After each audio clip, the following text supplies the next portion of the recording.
أعوذ بالله من الشيطان الرجيم بسم الله الرحمن الرحيم إن الله وملائكته يصلون على النبي يا أيها الذين آمنوا صلوا عليه وسلموا تسليما صلى الله على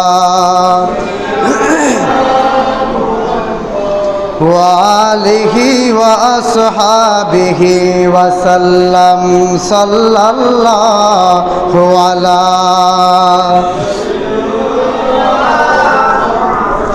وآله وأصحابه وسلم صلاة يا رسول الله عليكم سلام या हबीब अल्लाह।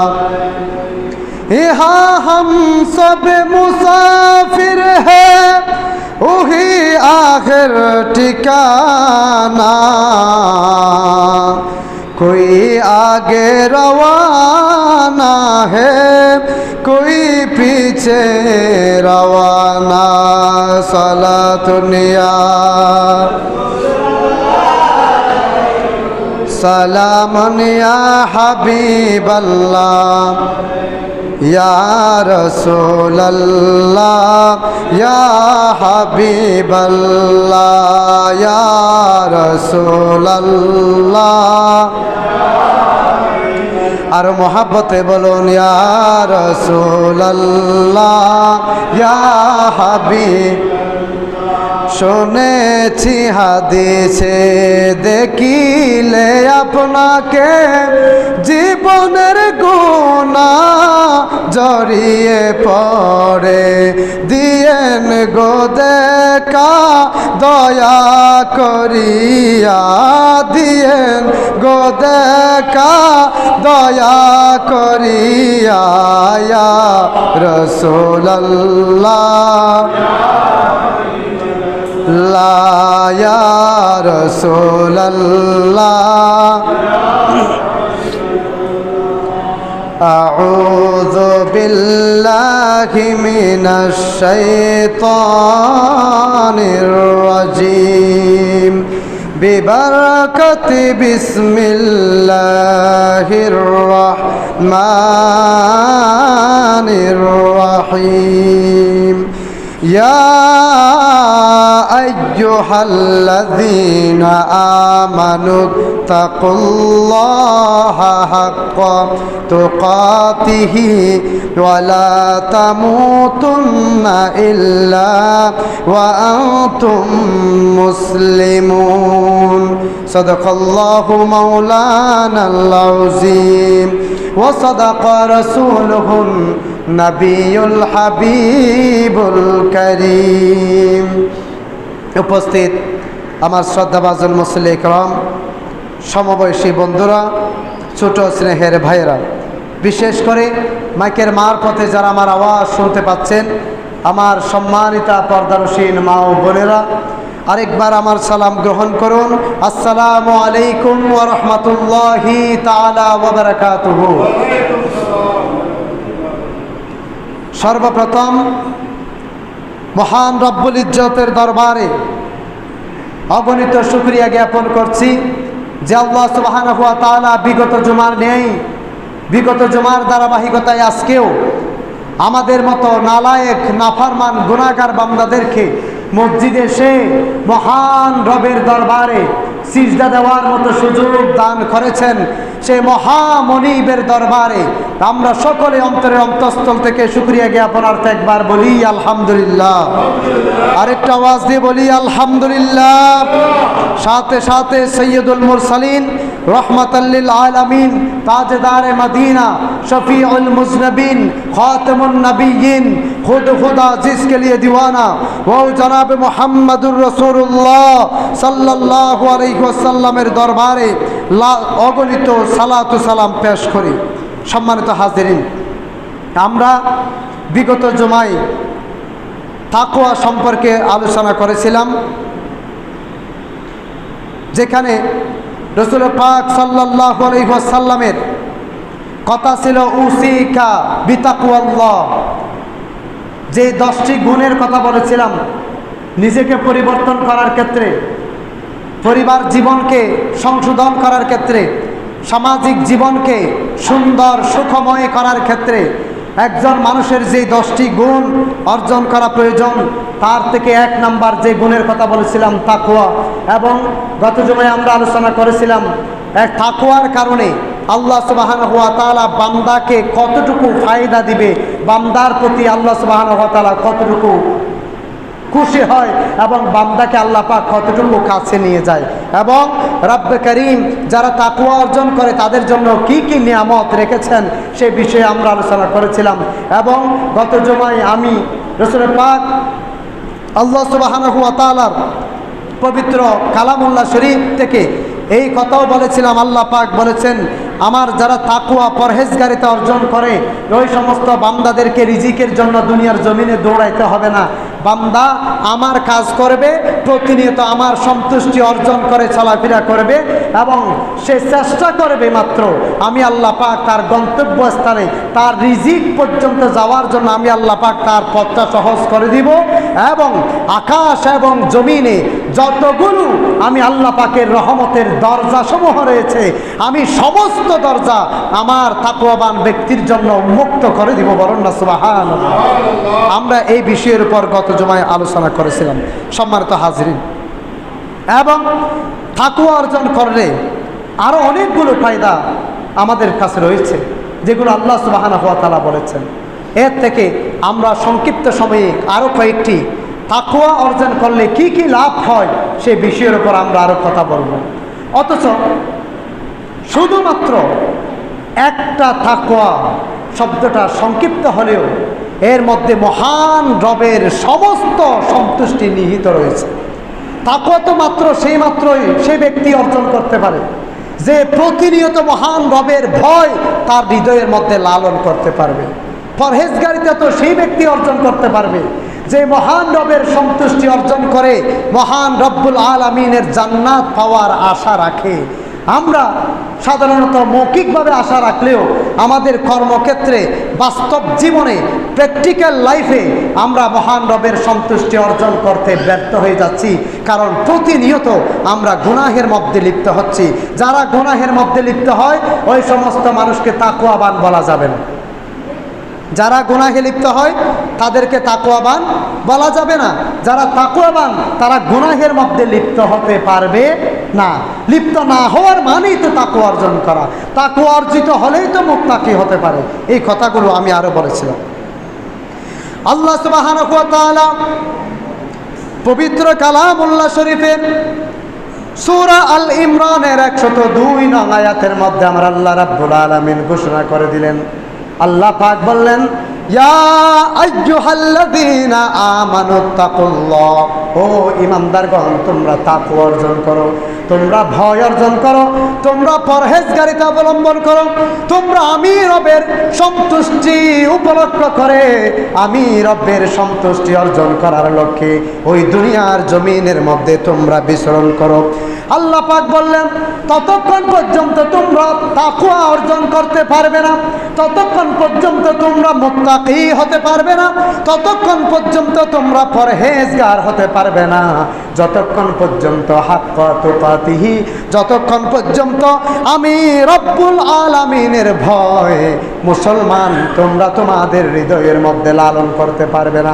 আল্লাহ পাক এখানে ঈমানদারদেরকে বললেন মুত্তাকি ততক্ষণ পর্যন্ত তুমি হতে পারবে না যতক্ষণ পর্যন্ত আমি রবের ভয় তোমার হৃদয়ের মধ্যে তুমি লালন করতে পারবে না। যতক্ষণ আমার রবের ভয় আমাদের অন্তরের মধ্যে থাকবে ততক্ষণ পর্যন্ত আমরা মুত্তাকিতে পরিণত হয়ে যাব। আর রবের ভয় যখন আমাদের হৃদয় থেকে চলে যাবে তখন আমরা আর কখনো মুত্তাকিতে পরিগণিত হব না। এই জন্য দেখবেন কোন মানুষের হৃদয়ের মধ্যে যখন আল্লাহর ভয় ঢুকে যায়, ওই মানুষটা তার 5 ওয়াক্ত ফরজ নামাজগুলো ত্যাগ করতে পারে না। সর্বদা তার মাথার মধ্যে এই কথাটাই ভারী খায়, আমি যে নামাজ ছাড়া দুনিয়ার জমিনে চলি, যদি এখন মারা যায় আল্লাহ করে দরবারে আমার জবাব কি হবে? যিনি আল্লাহর ভয় যার হৃদয়ের মধ্যে গেঁথে থাকে, ওই মানুষটা তার কর্মজীবনের মধ্যে অন্যজনকে ঠকাইতে পারে না।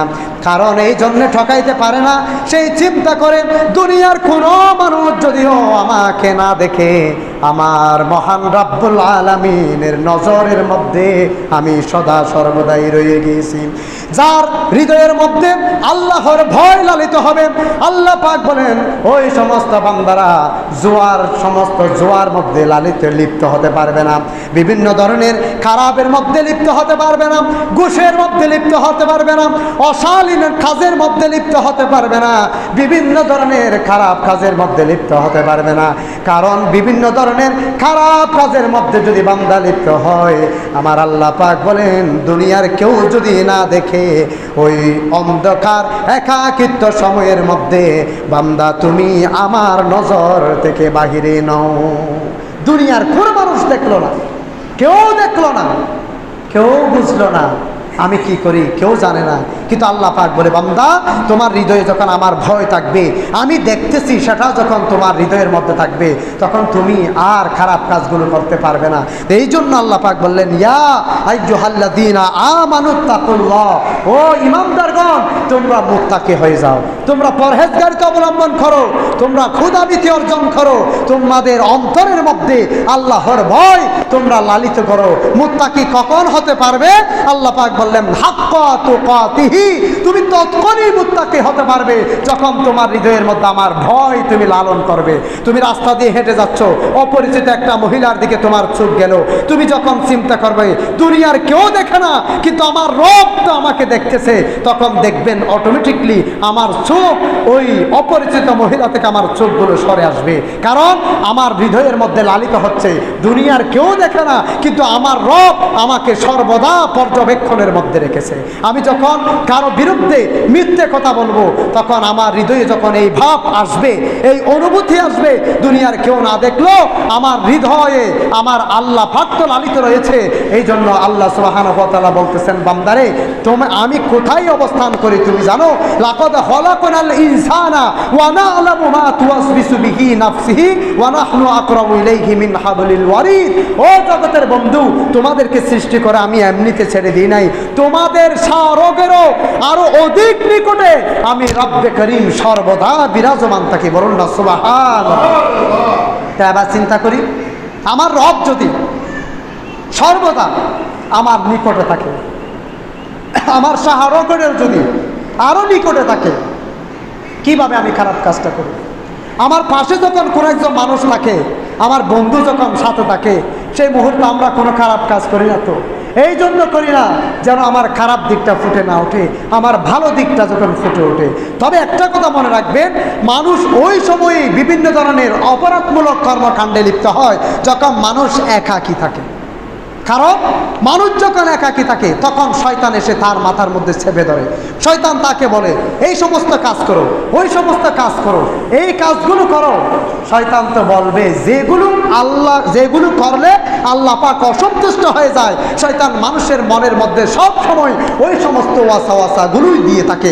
না হলে আপনি একটু পরীক্ষা করেন, আপনি যখন মসজিদের মধ্যে আসেন, আমি যখন মসজিদের মধ্যে আসি, যখন মসজিদে বসি, দেখবেন টাইম যদি 2-3 মিনিট দেরি হয়ে যায় আমাদের মাথায় হোস করে। কেন?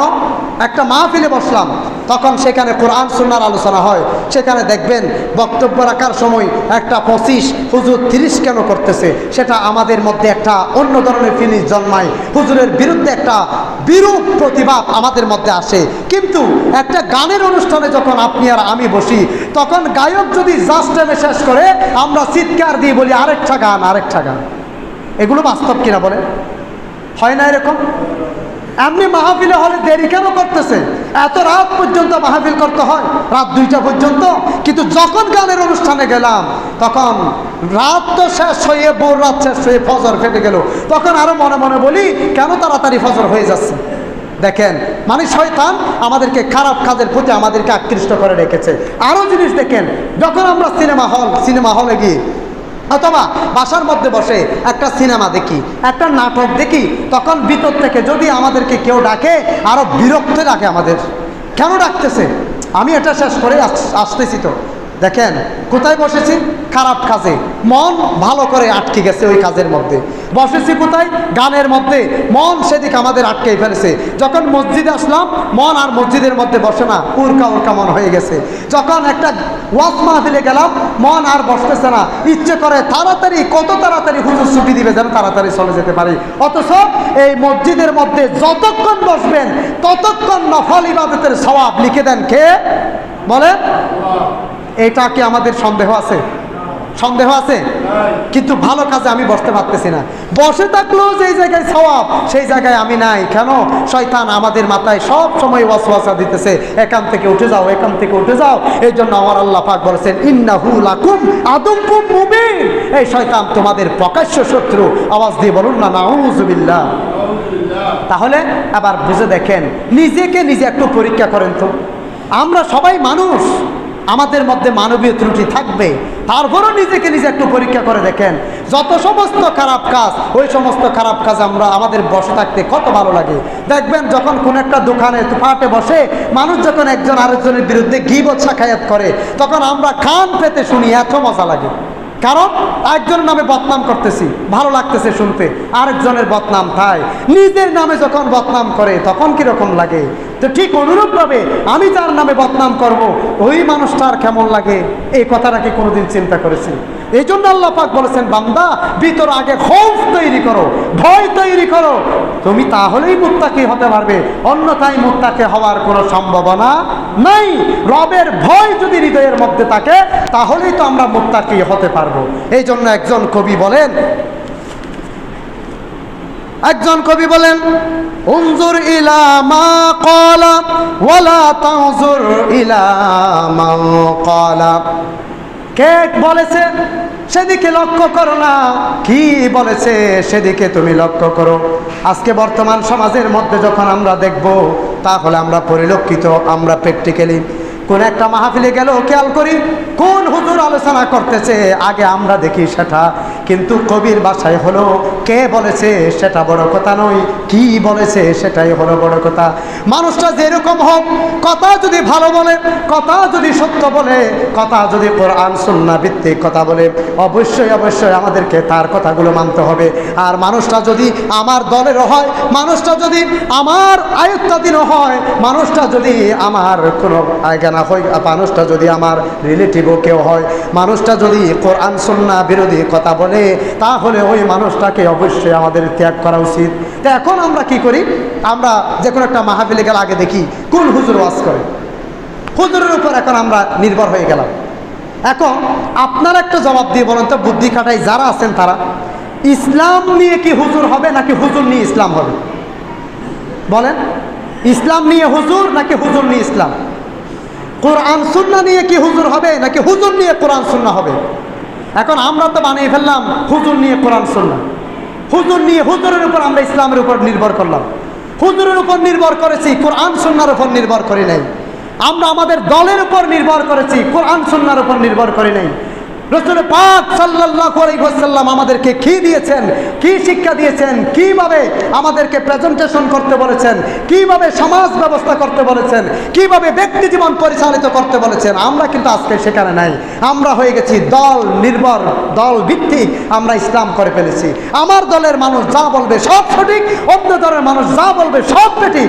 কিন্তু মূলত কথা তো সেরকম নয়, কথা তো হবে ওই রকম, যেই বলুক না কেন সঠিক কথা বলবে তারটা মেনে নিব, আর যেই বলুক না কেন ভুল কথা বললে তারটা মানতে রাজি নয়। মূলত হওয়া ছিল তো সেরকমই, কথা এরকম ছিল না? কি বলে, যেই বলুক না কেন সত্য বলেছে সেটা মানবো, কথা কি বলেছে সেটা শুনবো, কে বলেছে সেটা শুনবো না, সেটা দেখবো না। আমরা লক্ষ্য করবো তো কি বলেছে। কি বলেছে যদি লক্ষ্য করতে পারি, তাহলে আমাদের সমাজটাকে আমরা সংশোধন করতে পারবো। কে বলেছে সেটা নয়, কিন্তু আমরা কে বলেছে তার উপর নির্ভর হয়ে গেছি। কোন হুজুর আসছে, আলোচনা কোন হুজুর করেছে, কে বলেছে, আমরা সেদিকে লক্ষ্য করতেছি। কি বলেছে সেটা আর শুনলামও না, হুজুরের নাম শুনে বক্তব্য আমরা অ্যাভয়েড করে ফেলেছি। হুজুরের নাম শুনে বক্তব্য ছেড়ে দিয়েছি, এরকম হাজার হাজার ইতিহাস রয়েছে। সম্মানিত হাজরিন, হৃদয়ের মধ্যে আল্লাহর ভয় আমাদের লালন করতে হবে। আল্লাহর ভয় তখনই আসবে, মুত্তাকি যদি হতে চাই আল্লাহর ভয় আগে হৃদয়ের মধ্যে লালন করতে হবে। তারপর আল্লাহ পাক বলেছেন ওয়ালা তামুতুন্না ইল্লা ওয়া আনতুম মুসলিমুন। তিনটা কথা বলেছে। এক নাম্বার বলেছে ইয়া আইয়ুহাল্লাযীনা আমানু, ও ঈমানদারগণ, ইয়া আইয়ুহাল্লাযীনা আমানু, হে ঈমানদারগণ। আল্লাহ সুবহানাহু ওয়া তাআলা ঈমানদারদেরকে ডেকে বললেন কি? ইত্তাকুল্লাহ, আল্লাহর ভয় অর্জন করো, আল্লাহর ভয় অর্জন করো। তারপর আল্লাহ পাক বললেন হাক্কা তুকাতিহি ওয়ালা তামুতুন্না ইল্লা ওয়া আনতুম মুসলিমুন। রব্বে করিম প্রথম ডেকে বললেন তোমরা মুত্তাকি হও, মুত্তাকি হও। তাহলে মুত্তাকি কখন হতে পারবো? যখন হৃদয়ের মধ্যে আল্লাহর ভয় আমাদের মধ্যে থাকবে। সম্মানিত হাজিরিন, হৃদয়ের ভয় উঠে যাওয়ার পিছনে এক নাম্বার কারণ হলো মানুষ যখন দুনিয়ামুখী হয়ে যায়, মানুষ যখন দুনিয়ার চাকচিক্যের মধ্যে পড়ে যায়, মানুষ যখন দুনিয়ার লোভ লালসার মধ্যে পড়ে যায়, তখন মানুষের হৃদয় থেকে আল্লাহর ভয়গুলো চলে যায়। একটা জিনিস খেয়াল করবেন, আপনি আমি যখন পরিবারের সাথে সময় ব্যয় করি তখন আল্লাহর ভয় হৃদয়ে থাকে না। আপনি আমি যখন আমাদের ব্যবসা বাণিজ্যের সাথে লিপ্ত থাকি তখন আল্লাহর ভয় হৃদয় থেকে ক্ষণিকের জন্য চলে যায়। আপনি আমি যখন দুনিয়ার রং তামাশার মধ্যে পড়ে যাই তখন দেখবেন হৃদয়ের মধ্যে আল্লাহর ভয় আমাদের আর থাকে না। একটা কথা মনে রাখবেন, আল্লাহ সুবহানাহু ওয়া তাআলা দুনিয়ার জমিনে এমন এমন প্রাণী সৃষ্টি করেছেন যে প্রাণীগুলো একদিনের জন্য কোনো খাবার সংরক্ষণ করার ব্যবস্থা নেই। এমন প্রাণী রয়েছে মানুষের চেয়ে আরো অধিক পরিমাণের খাবার তারা ভক্ষণ করে, কিন্তু ওই সমস্ত প্রাণীগুলো শুধুমাত্র আল্লাহ তাআলার উপর নির্ভর করার কারণে আল্লাহ রাব্বুল আলামিন তাদেরকে একদিনের জন্য বাজিয়ে রাখে না। কিন্তু মানুষের খাবার কম, মানুষকে আল্লাহ পাক স্পেশালি ব্রেন দিয়েছে, আকল দিয়েছে, বুদ্ধিমত্তা দিয়েছে। এত কিছু দেওয়ার পরেও এই মানুষ এই দুনিয়ার চাকচিক্য পরে মহান রবের ভয় তাদের হৃদয় থেকে মানুষ দূরীভূত করে ফেলে, যার কারণে মানুষ মুত্তাকি হতে পারে না। যার কারণে এই দুনিয়ার জমিনে চলাফেরা করার পরেও মানুষগুলোকে আল্লাহ পাক এত স্পেশালি মেধা দেওয়ার কারণেও মানুষগুলোকে আল্লাহ পাক আশরাফুল মাখলুকাত করার পরেও এই মানুষগুলোর হৃদয়ে আল্লাহর ভয়গুলো চলে যায়। এই জন্য কবি কত সুন্দর করে বলেন, তাকিয়ে দেখো কত সুন্দর করে গড়িল বাবুই পাখি তার ঘর, খেয়ে এঁকে দিল এত সুন্দর করে কোন কারিগর।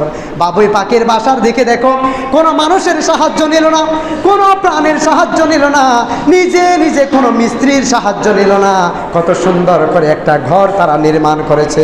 শুধু নির্মাণ করে সেটা নয়, তার ঘরের মধ্যে ঢোকার জন্য পথ রাখে একটা মানুষ যদি তার ঘরের দরজা আটকে ফেলে পালিয়ে যাওয়ার মতো আরেকটা ব্যবস্থা রাখে। তারা দেখবেন যে কোনো বাবুই পাখির বাসার মধ্যে দুইটা পথ থাকে, কিছু কিছুর মধ্যে তিনটা পথ থাকে। এইগুলো তাদের মাথায় দিল কে? এত সুন্দর করে একটা বাসা বাঁধলো, কোনো মানুষের সাহায্য নিল না। আশরাফুল মাখলুকাত এই মানুষের সাহায্য কিন্তু বাবুই পাখিও নিল না, কত সুন্দর করে তাদের বাসাটা বাঁধলো। ডিম পারবে তার জন্য থলির ব্যবস্থা করলো, বাচ্চা হবে তার জন্য থলির ব্যবস্থা করে দিল। এক দিক দিয়ে আপনি হাত দিলে অন্য দিক দিয়ে পালিয়ে যাওয়ার মতো তারা ব্যবস্থা করলো। বৃষ্টি হলে বৃষ্টি না পড়ার জন্য উপর থেকে চিকন করে নিচে আবার মোটা করে কত সুন্দর করে এগুলো তৈরি করেছে। আল্লাহ পাক বলে তাদের মাথার মধ্যে এত সুন্দর করে এগুলো করে দিল কে? এগুলো সব আমি রব তাদের মাথার মধ্যে ঢুকিয়ে দিয়েছি। বলুন না সুবহানাল্লাহ। দেখেন আরো কত কিছু, শুধু মানুষ সংঘবদ্ধভাবে বসবাস করে সেরকম নয়, প্রত্যেকটা প্রাণী সংঘবদ্ধভাবে বসবাস করে। আপনি যখন জমিনের মধ্যে হাঁটবেন ছোট ছোট পিঁপড়া দেখবেন তারও একটা বাসা করে সেখানে সংঘবদ্ধ করে থাকে। ছোটকালে দেখেন নাই, এখনো তো দেখেন অনেক সময় রাস্তার ধারে ঘরের কিনারে পাখি ছোট ছোট ওই পিঁপড়াগুলো তাদের বাসা করে তারা সারিবদ্ধভাবে কত সুন্দর করে চলে। আপনি যখন পাহাড় পর্বতের দিকে জঙ্গলের দিকে তাকাবেন পাখিরা ঝাঁকে ঝাঁকে দলবদ্ধ হয়ে চলে। প্রত্যেকটা প্রাণী তাদের নির্দিষ্ট ঘর করে সংঘবদ্ধ হয়ে বসবাস করে। কিন্তু পৃথিবীতে এমন কোনো প্রাণী আছে যে প্রাণী তার খাবারগুলোর ব্যবস্থা করে রাখে? মানুষ ছাড়া। এরা কত সুন্দর করে চলে। তাদের 1 বছরের 2 বছরের 3 বছরের খাবার জোগাড় করে না, দৈনিক এনে দৈনিক খায়, তারপরে তাদের খাবারের অভাব হয় না। আর মানুষের চেয়ে আরো অনেক গুণ বেশি খায় জঙ্গলের হাতি, হাতিও পর্যন্ত তার খাবারের একটা গোডাউন করে না, তার একটা অ্যাকাউন্ট করে রাখে না।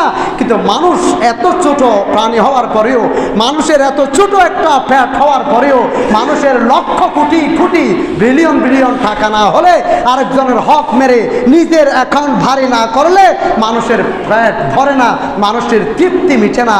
এই হলো আমরা আশরাফুল মাখলুকাত। এই সমস্ত কাজ তখন হতো না যখন আল্লাহর ভয় আমাদের হৃদয়ের মধ্যে থাকতো। যদি আমরা রাসূল পাক সাল্লাল্লাহু আলাইহি ওয়াসাল্লামের কোরআন সুন্নাহ ভিত্তিক আমাদের জীবন পরিচালনা করতে পারতাম, প্রতিনিয়ত যদি আমরা আল্লাহর ভয় আমাদের হৃদয়ে লালন করতে পারতাম, তাহলে কোনোদিন আমরা আরেকজনের হক মেরে খেতাম না, কোনোদিন আরেকজনের বিরুদ্ধে গীবত শাকায়াত করতাম না, কোনোদিন আমরা মানুষ হয়ে অন্য মানুষের হক নষ্ট করতাম না। এই সমস্ত বিষয়ে আল্লাহ পাক আরো অনেকগুলো কোরআনের আয়াত দ্বারা প্রমাণ করে দিয়েছে। তারপরে দেখেন, এগুলো সবগুলোর কারণ হলো কি? শুধু আল্লাহর ভয় আমাদের হৃদয়ের মধ্যে নাই। না হলে আমরা যদি সামান্য সামান্য চিন্তাও করি, একটা মৌমাছির বাসা দেখেন না, তারাও সংঘবদ্ধ হয়ে চলে, কত জায়গা থেকে তাদের জিনিসগুলো তারা সংগ্রহ করে। অর্থাৎ প্রত্যেক প্রাণী সংঘবদ্ধ হয়ে চলে, শুধু মানুষ নয়। এতভাবে চলার পরেও তাদের মাথার মধ্যে এগুলো ঢুকিয়ে দিল কে? বেড়ার ফালের সাথে ভেড়াই চলে। কুকুর ঢুকতে পারে না, ডুস মেরে বাহির করে দেয়। কুকুরের ফালের মধ্যে ভেড়া ঢুকতে পারে না, ঢুকলেই কুকুরের দল তাদেরকে আটকিয়ে ধরে। কেন? কারণ আল্লাহ পাক তাদের মাথায় এটা ঢুকিয়ে দিল, এটা আমার জাত, এটা আমার দল, আমাদের সাথেই থাকবে। ওটা আমার জাত, এটা আমার দল, আমাদের সাথেই থাকবে। কিন্তু আজকে মানুষের জাত, মানুষের দল সংঘবদ্ধ হয়ে আমরা চলতে পারতেছি না। এর চেয়ে দুঃখজনক আর কিছু হতে পারে না। আল্লাহ পাকই বলেছেন লা ওয়ালা তাফাররাকু, আল্লাহ পাক বলেছেন তোমরা ওয়াতাসিমু বিহাবলিল্লাহি জামিআও ওয়ালা তাফাররাকু, আল্লাহ পাক বলেছেন তোমরা সংঘবদ্ধ হয়ে আল্লাহর রজ্জুকে আঁকড়িয়ে ধরো। ওয়াতাসিমু বিহাবলিল্লাহ, আল্লাহর রজ্জুকে জামিআও আঁকড়িয়ে ধরো, শক্ত করে ধরো। ওয়ালা তাফাররাকু, তোমরা পৃথক হয়ো না। কিন্তু আমরা সেই মানুষগুলো আজকে দেখেন না, কত দলে বিভক্ত, কত ফাটাফাটি, কত গ্রুপে, কত রকম করে আমরা ভেঙে গিয়েছি। অথচ আল্লাহ পাক আমাদেরকে কি শিক্ষা দিলেন আর আমরা কি শিক্ষা গ্রহণ করেছি? এরপরেও আমরা কি নিজেকে মুত্তাকি বলে দাবি করার কোনো সুযোগ আছে? বলেন আছে? কেমনে দাবি করব? হিংসা তো আমার পুরো বড়িতে ভরপুর, লোভ আমার সমস্ত শরীরকে ফেলেছে। প্রতিনিয়ত আমি হিংসার আগুনে জ্বলতে থাকি, লোভের আগুনে জ্বলতে থাকি। আরেকজনকে কিভাবে নিচের দিকে টেনে আনা যায় সেই চিন্তায় মগ্ন থাকি। তারপরও বলতে পারি আমি মুত্তাকি না। আল্লাহ পাক আমার রাসূল এই জন্য বলেছেন, 1 নাম্বার হলো কি? মুত্তাকি হতে হবে, পরহেজগারিতা হতে হবে, পরহেজগারিতা অর্জন করতে হবে। এরপরে 2 নম্বর রাসূল পাক বলেছিলেন সত্যবাদী হতে হবে। সুবহানাহু ওয়া তাআলা যদি আমাদেরকে বাঁচিয়ে রাখে, আগামী জুমায় ওই বিষয়ের উপর আমরা কথাবার্তা বলবো। রব্বে কারীম এই পর্যন্ত যাটুকু বলেছি, আমি গুনাহগার সহ আমার সকল মুসল্লি ভাইদেরকে আমল করার তৌফিক দান করো। সকলে বলুন আল্লাহুম্মা আমিন। আরো জোরে বলুন আল্লাহুম্মা আমিন।